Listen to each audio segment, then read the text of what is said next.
कंगना की फिल्म को लेकर उपजे विवाद के बीच बीजेपी ने राज्यसभा चुनावों के लिए अपने उम्मीदवारों की घोषणा कर दी है।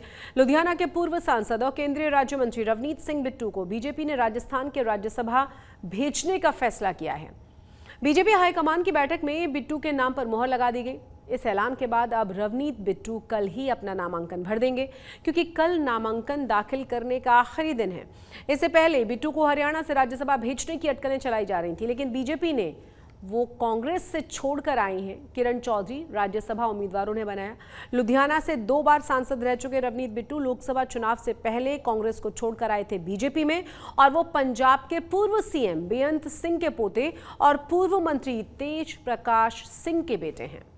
बीजेपी में शामिल होने के बाद पार्टी ने लुधियाना से टिकट भी दिया था, लेकिन कांग्रेस के जो कैंडिडेट थे अमरिंदर राजा वडिंग, उससे वो 20,942 वोटों से हार गए थे। पंजाब को छोड़कर 9 राज्यों की 12 सीटों के लिए राज्यसभा के चुनाव हो रहे हैं। पंजाब की अगर हम बात करें तो यहाँ 7 में से कोई भी सीट 2028 से पहले खाली नहीं होने जा रही। ऐसे में रवनीत सिंह बिट्टू को हरियाणा या फिर राजस्थान की सीट से प्रबल दावेदार पहले ही माना जा रहा था।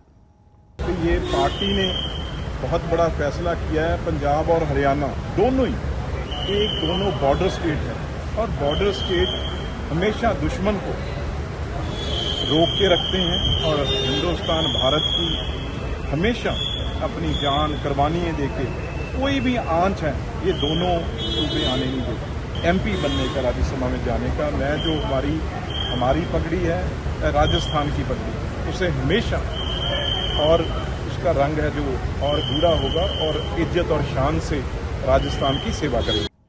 पंजाब सीएम भगवंत मान आज नांदेड़ पहुंचे, जहां पर वो सचखंड श्री हुजूर साहिब में परिवार समेत नतमस्तक हुए हैं। इसके बाद कल सीएम मान मुंबई में कारोबारियों और फिल्म इंडस्ट्री से जुड़े हुए लोगों से मुलाकात करेंगे और पंजाब में निवेश के मुद्दे पर उनसे बात करेंगे। आपको ये भी बता दें कि हुजूर साहिब को तख्त सचखंड श्री हुजूर साहिब अचल नगर साहिब के नाम से भी जाना जाता है। ये सिख धर्म के 5 तख्तों में से एक है।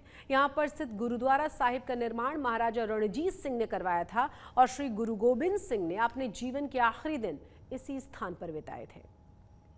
अमृतसर के ग्रामीण इलाके बासर के भेड़ी में बीती रात बच्चों के झगड़े को लेकर गोलियां चल गईं, जिसमें एक महिला की मौत हो गई। एक 9 साल की बच्ची जख्मी हुई है। उसके अलावा एक अन्य शख्स को भी गोली लगी है। पुलिस की ओर से मुख्य आरोपी को गिरफ्तार कर लिया गया है, जबकि अन्य आरोपियों की गिरफ्तारी के लिए छापेमारी की जा रही है। स्थानीय लोगों के मुताबिक आरोपी नशा बेचने का काम करता है। बच्चे छोटे ही उन्होंने लड़ाई झगड़े ਦੇ ਵਿੱਚ ਕਰਦੇ ਇਹਨਾਂ ਦੀ 2 ਪਰਿਵਾਰਾਂ ਦੀ ਆਪਸ 'ਚ ਗੱਲਬਾਤ ਗਈ। 2 ਲੱਗ ਇਹਨਾਂ ਦੀਆਂ ਗਲੀਆਂ ਸੀ।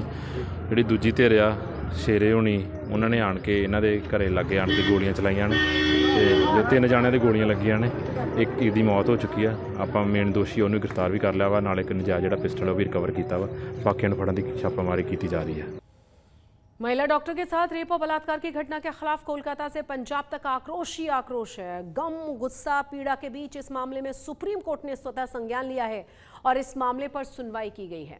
सुप्रीम कोर्ट ने आज डॉक्टर्स की सुरक्षा को लेकर चिंता जताई। वहीं फरीदकोट मेडिकल कॉलेज में डॉक्टर्स की सुरक्षा को लेकर प्रशासन, वीसी और डॉक्टर्स के बीच एक अहम बैठक हुई। हालांकि डॉक्टर्स ने आश्वासन के बाद भी अपने प्रदर्शन को जारी रखने की बात कही है।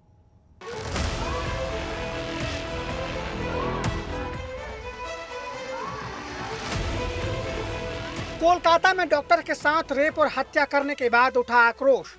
संज्ञान में पश्चिम बंगाल सरकार को की जमकर खबर ली कोर्ट ने उनको न केवल फटकार लगाई, बल्कि ये कहा कि आखिर ऐसा कैसे हो गया कि न केवल मेडिकल कॉलेज बल्कि सरकार भी अपनी ड्यूटी भूल गई इस पूरे मामले में। कोर्ट ने सीधा पूछा कि जब ये सारी घटना हो गई, घटना का पता चल गया, तो क्या मेडिकल कॉलेज की जिम्मेदारी नहीं बनती थी कि वो पुलिस को शिकायत दर्ज कराए और पुलिस में एफआईआर करे? क्योंकि पीड़ित लड़की, मृतक लड़की जो डॉक्टर है, उसके माता पिता को देर से खबर मिली। खबर देर से क्यों की गई? जब तक वो आए तब तक अस्पताल प्रबंधन ने एफआईआर दर्ज क्यों नहीं की? मेडिकल कॉलेज के प्रिंसिपल, उन्हें प्राचार्य को निलंबित करने के बजाय उनका ट्रांसफर दूसरी जगह कर दिया गया। कोलकाता कांड की सुनवाई अब गुरुवार को होगी। सुनवाई से बातचीत हुई है पंजाब के अंदर। हम लोग स्पेशली फरीदकोट के अंदर वी आर वे अहेड। कल मीटिंग हुई थी चंडीगढ़ में, honourable health minister doctor Balbir ने मीटिंग ली थी। हमारे उसमें मीटिंग में मेंबर पार्लियामेंट, सारे पुलिस के ऑफिशियल्स, आईजी और ब्यूरोक्रेट सब लोग थे। और जो भी डिसीजंस हुए उसमें आपको पता है फरीदकोट के अंदर इस यूनिवर्सिटी में हम लोग ऑलमोस्ट 60-70% डिसीजन इंप्लीमेंट कर चुके हैं और बाकी भी ਪਾਈਪਲਾਈਨ में है। ਫਰੀਦਕੋਟ ਦੇ ਵਿੱਚ ਜਿਹੜੀ ਕੋਈ ਅਣਸਖਾਮੀ ਘਟਨਾ ਨਾ ਵਾਪਰੇ ਉਹਦੇ ਲਈ ਹੋਰ ਵੀ ਜਿਹੜੇ ਪ੍ਰਬੰਧ ਆ ਅਸੀਂ ਜਿਹੜੇ ਕੋਈ ਬਲੈਕ ਸਪੌਟ ਹੈ ਉਹਨਾਂ ਦੀ ਵੀ ਦੇਖਦੇ ਹਾਂ, ਕਿਉਂਕਿ ਯੂਨੀਵਰਸਿਟੀ ਦੇ ਅੰਦਰ ਵੀ ਜਿਹੜਾ ਹੈਗਾ ਉਹ ਸਾਡੀਆਂ ਲਾਈਟਸ ਲੱਗੀਆਂ ਹੋਈਆਂ, ਸੋਲਰ ਲਾਈਟਸ ਲੱਗੀਆਂ ਹੋਈਆਂ, ਸੀਸੀਟੀਵੀ ਕੈਮਰੇ ਲੱਗੇ ਹੋਏ ਆ। ਪਰ ਹੋਰ ਵੀ ਜਿੱਥੇ ਕਿਤੇ ਲੋੜ ਹੈ, ਕੋਈ ਏਰੀਆ ਕੋਈ ਬਾਹਰ ਹੈ ਰੋਡ ਦੇ ਉੱਤੇ ਆ, ਉਹ ਵੀ ਡੀਸੀ ਸਾਹਿਬ ਨਾਲ ਐਸਐਸਪੀ ਸਾਹਿਬ ਨਾਲ ਆ, ਜਿੱਥੇ ਕਿਤੇ ਸਾਨੂੰ ਕੋਈ ਲੋੜ ਹੋਊਗੀ ਹੋਰ ਵੀ ਪ੍ਰਬੰਧਾਂ ਦੀ ਉਹ ਅਸੀਂ ਕਰਾਂਗੇ। ਔਰ ਪੰਜਾਬ ਸਰਕਾਰ ਹੈ ਜਿਹੜੀ ਉਹ ਇਹਨਾਂ ਜਿਹੜੇ ਸਾਡੇ ਬੱਚੇ ਸੰਘਰਸ਼ ਕਰ ਰਹੇ ਆ ਉਹਨਾਂ ਦੇ ਨਾਲ ਹੈ, ਕਿਉਂਕਿ ਸਾਡੇ ਪਰਿਵਾਰ ਹੈ, ਸਾਡੇ ਬੱਚੇ ਡਾਕਟਰ ਹੈ ਔਰ ਸਾਡੇ ਸਮਾਜ ਨੂੰ ਠੀਕ ਕਰਨ ਵਾਸਤੇ ਇਹ ਲੱਗੇ ਹੋਏ ਦਿਨ ਰਾਤ ਨੂੰ ਤੁਸੀਂ ਆਓਗੇ ਐਮਰਜੈਂਸੀ 'ਚ ਦੇਖਦੇ ਆ ਕੋਈ ਵੀ ਬੰਦਾ ਐਮਰਜੈਂਸੀ ਆਉਂਦਾ ਡਾਕਟਰ ਸਾਹਿਬ ਉਹਨੂੰ ਠੀਕ ਕਰਦੇ ਆ ਤਾਂ ਉਹਨਾਂ ਉਹ ਸੁਰੱਖਿਅਤ ਰਹਿਣ, ਇਹ ਸਾਡੀ ਜ਼ਿੰਮੇਵਾਰੀ ਹੈ। हालांकि प्रदर्शन कर रहे डॉक्टरों का कहना है कि जब तक अस्पतालों में सेफ जोन नहीं बनाया जाता और मांगे लागू नहीं होती तब तक उनका प्रदर्शन यूं ही जारी रहेगा। ਸਾਡੇ ਵੱਲੋਂ ਇਹੀ ਹੈ ਕਿ ਜਦੋਂ ਕਿ ਇਹ ਸਾਰੀ ਚੀਜ਼ਾਂ ਸਾਨੂੰ ਗਰਾਊਂਡ ਪੱਧਰ ਤੇ ਨਹੀਂ ਲੱਗਦੀਆਂ ਠੀਕ ਉਦੋਂ ਤੱਕ ਸਾਡੀ ਇੰਡੈਫੀਨਿਟ ਸਟ੍ਰਾਈਕ ਹੀ ਹੈ। ਸੇਵਾਵਾਂ ਜਿਹੜੀਆਂ ਹੈਗੀਆਂ ਓਪੀਡੀ ਵਗੈਰਾ ਉਹ ਅਸੀਂ ਐਮਰਜੈਂਸੀ ਤੇ ਵਗੈਰਾ ਸੇਵਾਵਾਂ ਪਹਿਲਾਂ ਤੋਂ ਹੀ ਦੇ ਰਹੇ ਹਾਂ। ਜਿਹੜੇ ਐਮਰਜੈਂਸੀ ਆਈਸੀਯੂ ਹੈਗੇ ਨੇ, ਜਿਹੜੇ ਐਮਰਜੈਂਸੀ ਆਪਰੇਸ਼ਨ ਹੈਗੇ ਨੇ ਉਹ ਵੀ ਅਸੀਂ ਕਰ ਹੀ ਰਹੇ ਹਾਂ। ਜਿਹੜੀ ਓਪੀਡੀ ਤੇ ਇਲੈਕਟਿਵ ਸਰਜਰੀ ਨੇ ਉਹ ਫਿਲਹਾਲ ਬੰਦ ਨੇ ਤੇ ਉਹ ਅੱਗੇ ਵੀ ਉਦੋਂ ਤੱਕ ਬੰਦ ਰਹਿਣਗੇ ਜਦੋਂ ਤੱਕ ਸਾਡੀਆਂ ਮੰਗਾਂ ਨਹੀਂ ਹੋਣਗੀਆਂ। कोलकाता रेप कांड को लेकर लोगों का गुस्सा कम होने का नाम नहीं ले रहा है। टीम इंडिया के पूर्व कप्तान सौरभ गांगुली भी रेप हत्या मामले में इंसाफ के लिए सड़कों पर उतरेंगे। सौरभ गांगुली अपनी पत्नी के साथ कोलकाता में विरोध प्रदर्शन में हिस्सा लेंगे। इससे पहले भी कई सेलिब्रिटी महिलाओं की सुरक्षा को लेकर अपनी आवाज बुलंद कर चुके हैं। फरीदकोट से प्रेम पासी के साथ आज तक bureau.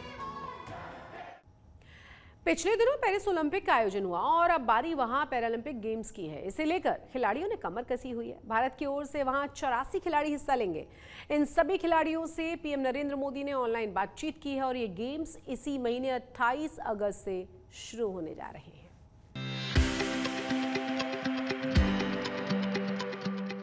Tokyo para Olympic games में 19 पदक हासिल किए थे और ये देश के जाबाज हैं जिन पर 140 करोड़ भारतीयों की उम्मीदों का दारोमदार होगा। और देश आपके लिए एक ही मंत्र कह रहा है, विजय भव, विजय भव, विजय भव। ये पैरा खिलाड़ी भी पूरे जोश से लबरेज हैं, कहीं कोई कमी नहीं है। जब मैं पार्टिसिपेट करती हूँ इंडिया के लिए, specially on a wheel chair जब मैं जाती हूँ और कंट्री को रिप्रेजेंट करती हूँ तो इतनी अच्छी फीलिंग आती है कि फिर वो ये वापस करने का मन करता रहता है। इन तस्वीरों में एक तरफ देश के प्रधानमंत्री नरेंद्र मोदी हैं, तो दूसरी ओर हमारे होनहार जाबाज देश के पैरा एथलीट। निकल पड़िए और दिखा दीजिए कि हिम्मत और हौसले की ताकत क्या होती है। दरअसल इसी महीने 28 अगस्त से 8 सितंबर तक पेरिस में पैरालंपिक खेलों का आयोजन होगा। इसी को लेकर पीएम मोदी ने खिलाड़ियों से वीडियो कॉन्फ्रेंसिंग के जरिए बात की और उनका हौसला बढ़ाया। प्रधानमंत्री ने खिलाड़ियों को दबाव न लेने और बस अपना बेस्ट देने की सलाह दी। स्पोर्ट्स में भारत की उपलब्धियां खेलों को लेकर समाज के बदलते नजरिए का प्रतिबिंब है। एक समय था खेलों को खाली समय का काम माना जाता था। जो खाली है वो खेलता है और आज जो खेलता है वो खिलता है। आपका उत्साह बता रहा है कि आप सब टोक्यो और एशियन पैरा गेम्स की तरह ही नए रिकॉर्ड बनाने को आतुर हैं। इन खेलों में भारत के रिकॉर्ड 84 खिलाड़ी देश का प्रतिनिधित्व करेंगे। पिछले टोक्यो पैरा ओलंपिक में भारत ने 54 एथलीट भेजे थे। इस तरह इस बार 30 खिलाड़ी ज्यादा जा रहे हैं। साल 2021 में हुए पिछले पैरा ओलंपिक गेम्स में भारत ने सबसे अच्छा प्रदर्शन किया था। तब भारतीय दल ने 5 गोल्ड समेत कुल 19 पदक जीते थे। इस तरह साल 2021 में भारत 24वें स्थान पर रहा था। इस बार भारतीय फिर इतिहास रचने की तैयारी में हैं। हमने रक्षाबंधन पिछले की हार्दिक पैरालंपिक्स में आपने एक गोल्ड मेडल समेत 2 पदक जीतकर पूरे देश को गर्व से भर दिया था। इस बार क्या टारगेट सेट किया है? सर पिछली बार मेरा पहला पैरालंपिक गेम्स था, तो उसी के हिसाब से मैं 4 इवेंट में पार्टिसिपेट कर रही थी, एक्सपीरियंस गेन कर रही थी। अभी काफ़ी इस पैरालंपिक साइकिल में काफ़ी मैच्योरिटी आई है, स्पोर्ट को लेकर भी, टेक्निक को लेकर भी। कोशिश यही रहेगी कि इस बार भी मैं जिन भी इवेंट्स में पार्टिसिपेट कर रही हूँ उसमें अपना बेस्ट दूँ। और पूरे इंडिया का जो सपोर्ट रहा है, इतना प्यार मिला है पिछले पैरालंपिक्स के बाद, आपका इतना सपोर्ट रहा है, उससे इतनी मोटिवेशन मिलती है, एक रिस्पॉन्सिबिलिटी भी आती है कि वहाँ जाकर अपना बेस्ट देना है और अच्छा करना है। इस बीच के दौरान खिलाड़ियों ने अपने बुलंद हौसले का भी उदाहरण पेश किया और इंजरी को अपना एक गहना बताया। उनका साफ कहना है कि ऐसे समय में निराश होने की कोई जरूरत नहीं होती, बल्कि इस हालात से लड़ना होता है, तभी सफलता मिलती है।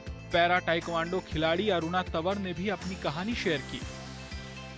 अरुणा, पिछले पैरालंपिक्स में आप एक महत्वपूर्ण मैच से ठीक पहले घायल हो गई थी।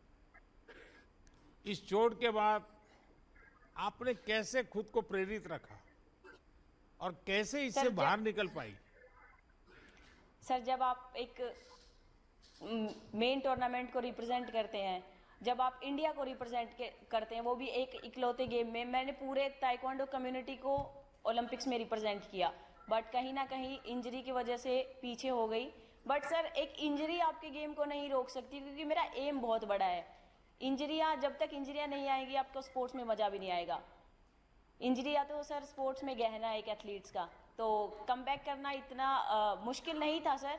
बस मैंने खुद को स्ट्रॉन्ग रखा। मेरे कोचेज जो मैम संध्या भारती मैम है और मेरे पेरेंट्स, मुझे यही बोला कि एक पैरालंपिक तेरा फ्यूचर डिसाइड नहीं करता, अभी तो बहुत सारे पैरालंपिक खेलने हैं। जाहिर है खिलाड़ी तैयार हैं और अब बारी इतिहास रचने की है। पिछला इतिहास साल 2021 में रचा गया था, लेकिन अब साल 2024 है। खिलाड़ियों का हौसला 7वें आसमान पर है। अब की बार 2021 से भी आगे निकलना है। Bureau report. आज तक पंजाब में आज के लिए बस इतना ही, लेकिन देश और दुनिया की तमाम बड़ी और अहम खबरों के लिए आप देखते रहिए आज तक।